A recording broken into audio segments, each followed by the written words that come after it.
ìwà padà ìtàn ìyanu ayọ̀ fún gbogbo wa. Jésù ti ra dáríjì fún wa, ó san gbèsè náà lórí igi. Ẹlẹ́ṣẹ̀ gbà iná ọgbọ́n, jọ̀gbà iyì ó tọ̀nà gbọ́. Gbẹ́kẹ̀lé olùgbàlà rẹ̀ tó mú ìgbàlà fún ọ wá. Ẹ̀ṣẹ̀ kì yóò lè jọba wá mọ́, bó ti wù kó dá wa wó tán. Ṣé wọ́n mọ̀ pé tí ó bá jẹ́ ti Ọlọ́run kì í dẹ́ṣẹ̀?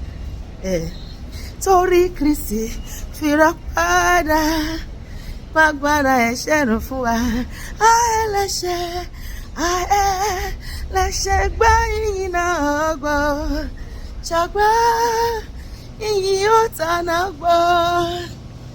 Gbẹ́kẹ̀lé olùgbàlà rẹ̀ tó mú ìgbàlà fún ọ wá. Ó mú wa tì nínú ikú bọ́ sí iye, ó sì sọ wá dọ́mọ Ọlọ́run. Orísun kan ṣí fún ẹlẹ́ṣẹ̀, wá nínú ẹ̀jẹ̀ náà kò sí mọ́.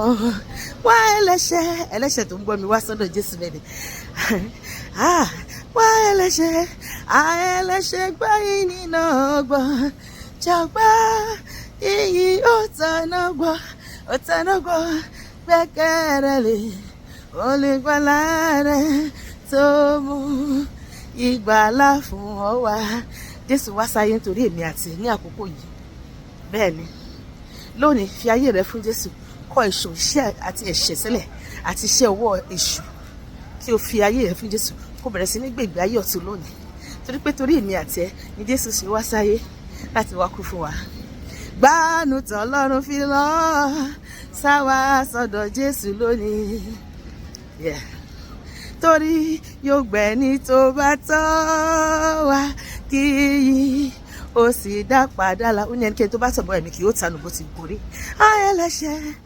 Ẹlẹ́ṣẹ̀ gbà ìyìn náà gbọ́, ó jọ̀gbà ìyìn ó tọ̀nà gbọ́. Gbẹ́kẹ̀lé olùgbàlà rẹ̀ tó mú ìgbàlà fún ọ wá. Èmi lọ́jọ́ ìgbàlà rẹ, má ṣe fi ìgbàlà rẹ dọ́là. Olúwa yóò sì bùkún fún èmi àti rẹ lórúkọ Jésù. Àmín.